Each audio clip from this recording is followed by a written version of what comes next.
Yo, what is going on guys? Noody here. As it has been highly requested, today I'll be covering the July 16th Thief changes, which introduced preparations in place of traps and brought some changes to the Shadow Arts line. Before I get into it, I just want to say that Thief main should be very happy. We got a new set of skills which replaced some useless ones. Shadow Arts got buffed. Thief as a whole indirectly got buffed since many other classes were tuned down. And last but not least, we didn't get nerfed. We didn't lose anything, we only gained more. These new changes bring a lot of potential builds to Thief. Today I'll be covering some of the ones that I've tried myself, and I'll give you my opinions on the changes overall. Don't forget to leave a like and subscribe. Let's get the channel to 10k subs. Without further ado, let's get into the video. So first I'll be covering the new preparation skills. I'll start with the Shadow Portal, which is my personal favourite of them all. This portal works similar to the Mesmer Portal, except it's only a one-way that only you and one ally can take in PvP. It'll stealth you when you take it. This portal makes rotation, decapping, +1ing and disengaging so much easier, meaning that you can pretty much be all over the map if it's played correctly. The cooldown actually ticks while the skill is active, which means you can pretty much use this back to back if timed correctly. The portal is also a stun break, meaning you can stun break while porting across the map. It's really good. You can also pull off flashy stomps like this. All in all, it's really fun to use. I highly recommend the skill. Next up, we have the Pitfall Preparation. I haven't used this one too much, but I think it could be good for some Daredevil staff builds if you're fighting on Node. Pretty much, it acts as a knockdown. It's a 3-second knockdown while also dealing some okay damage over time. Personally, I haven't tried it inside a match yet. Next up, we have the 1000 Needle Preparation. This one is definitely something to look at for Condi Thieves. Once again, I haven't really tried this in a match because I haven't played Condi Thief with the new changes. However, I can say it looks promising. It inflicts 3 seconds of a mob, a decent amount of poison, bleeding, and cripple. Finally, we have the Seal Area Preparation. This pretty much just forms a big bubble which doesn't allow enemy projectiles to come in, and it seals your enemies inside the bubble. Personally, I think it has good synergy with the 1000 Needles Preparation. However, personally, I don't think it's worth giving up a utility slot. It also seems to be pretty easy to get out of from what I've seen. Out of all the preparations, I think the most relevant one to the PvP scene and the current meta is the Shadow Portal. The rest of them seem very limited, and I feel like they need very specific builds to work. But they definitely are an upgrade from the previous traps that we had, which were pretty much never used. Now I'm just going to quickly go over the Shadow Arts changes. I'm only really going to cover the ones I see relevant. If you take the Shadow Arts line, every time you use a heal skill, you'll be granted 2 seconds of stealth. Personally, I think this trait works amazingly with withdraw. Remember, if you run Shadow's Embrace, which clears Condis in stealth, every time you withdraw, you'll automatically clear Chill, Torment, Cripple on top of a damage Condi. Merciful Ambush means stealthing allies will revive them quicker. Personally, I don't think it's that great. Meld with Shadows gives you increased movement speed while stealth, as well as longer stealth in general. Shadow Savior heals you every time you shadow step. Although it's a very small heal, you must remember all the shadow steps on Shortbow 5, Sword 2, Infiltrator Signet, the shadow step skill itself, it all adds up. Flickering Shadows, which is a good alternative, it gives you 33% less incoming damage while revealed, which is the same as protection. I'd definitely recommend this if you're running Dagger Pistol as well. If you run Shadow Arts, stealth attacks will siphon health when they hit, nothing really that special honestly. Cloaked in Shadow now blinds nearby foes when you stealth next to them. It also siphons health. Shadow's Rejuvenation, as always, regenerates health, and it regains initiative while you're in stealth. We also have a new trait, Rending Shade, which means you'll steal boons from enemies when you strike them with a stealth attack. If you strike them while they're boonless, it'll inflict fear as well.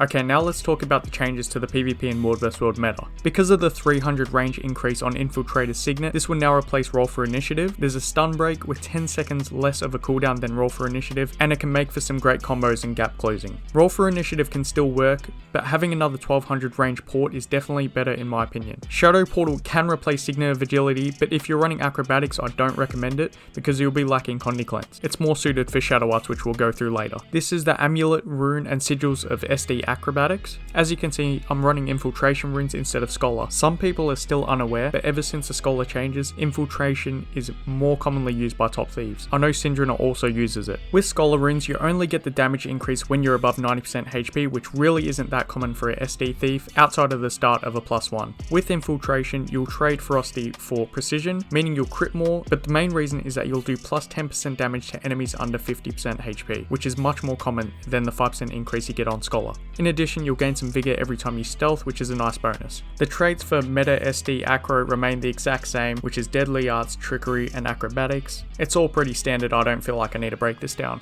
These are the sigils I prefer. I'm running Sigil of Enhancement on my sword, which is deal 0.5% extra damage for each boon you've got on you. With SD, you steal a lot of boons. I'm running Sigil of Exploitation, which is 5% increased damage to foes under 50% HP, which will also stack with the Infiltration rune that you're running. And then on my short bow, I'm just running Sigil of Cleansing and Sigil of Energy. Now I'm going to cover a few experimental builds that I've tried. I'm not claiming these to be better than Acro SD. I'm still trying to figure that out myself. Sword Dagger Shadow Arts is the first of my experiments right now. I've wanted to see how the Shadow Arts changes would affect SD and if it was a viable replacement for Acro, which has been pretty hard nerfed compared to its old state. The runes, sigils, and amulet are the exact same. Shadow Portal replaces Signet of Agility as you gain some decent Conny Cleanse from Shadow Arts, and I think it's a fair trade. The traits are as follows. This build has some pros and cons. The mobility in terms of being across a map at any given time to +1 using Portal, Infiltrator Signet, Sword 2, Shortbow, Shadow Step, it's all incredible. The damage loss from not having Swindler's Equilibrium in Acro really isn't that noticeable to me. The most noticeable loss is the Steel Recharge from Acro, and of course losing the passive Invuln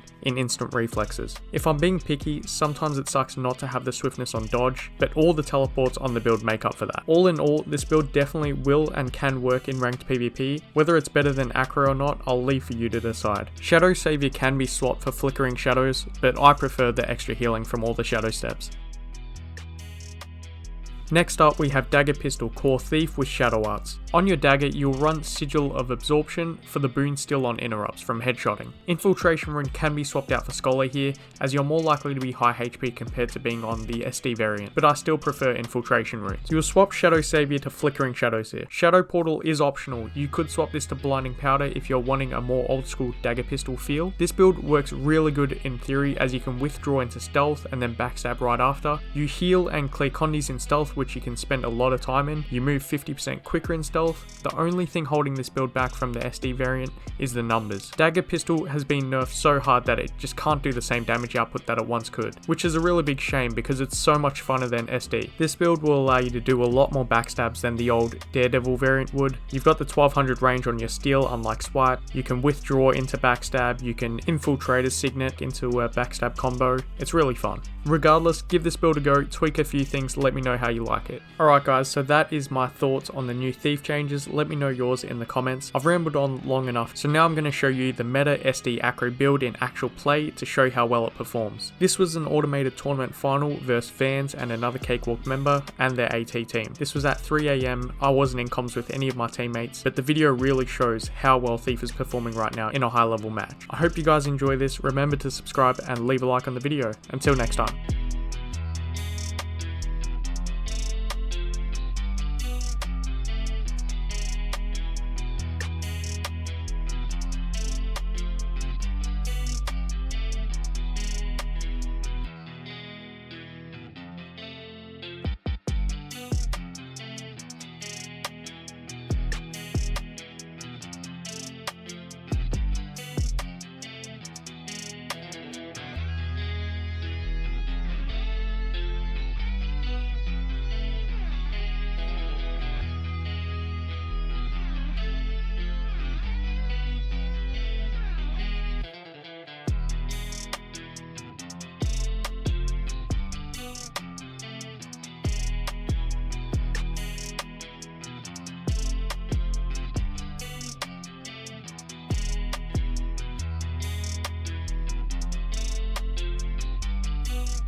Bye.